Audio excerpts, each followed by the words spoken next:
রাসূল সাল্লাল্লাহু আলাইহি ওয়াসাল্লাম ফজরের সালাতের পরে সালাম ফিরিয়ে তিনি পড়তেন, আল্লাহুম্মা ইন্নী আসআলুকা ইলমান নাফিআ ওয়া রিজকান তাইয়্যিবা ওয়া আমালান মুতাকাব্বালা। আই রিপিট, আল্লাহুম্মা ইন্নী আসআলুকা ইলমান নাফিআ ওয়া রিজকান তাইয়্যিবা ওয়া আমালান মুতাকাব্বালা। প্রত্যেকদিন ফজরের সালাতের পরেই বিষ্ণু ইসলামের দোয়াটা পড়তেন। আল্লাহ, তোমার কাছে আমি উপকারী জ্ঞান চাই। আল্লাহ, তোমার কাছে আমি পবিত্র রিজিক চাই। আল্লাহ, তোমার কাছে আমি কবুলযোগ্য আমল চাই, আমার আমলগুলো যেন কবুল হয়। এই দোয়াটা করতেন। এই দোয়াটা পড়বেন তো সবাই। বিষ্ণু ইসলাম নিজে পড়তেন সকালবেলা, একেবারে দিনের শুরুতেই রিজিকের বরকতের জন্য দোয়া করে তিনি ওনার ডে স্টার্ট করতেন।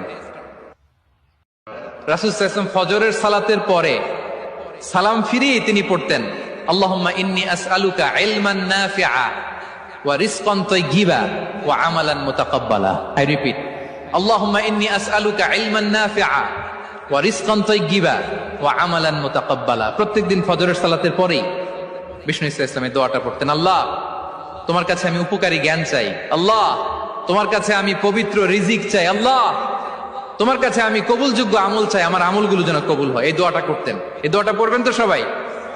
বিষ্ণু ইসলাম নিজে পড়তেন সকালবেলা, একেবারে দিনের শুরুতেই রিজিকের বরকতের জন্য দোয়া করে তিনি ওনার ডে স্টার্ট করতেন।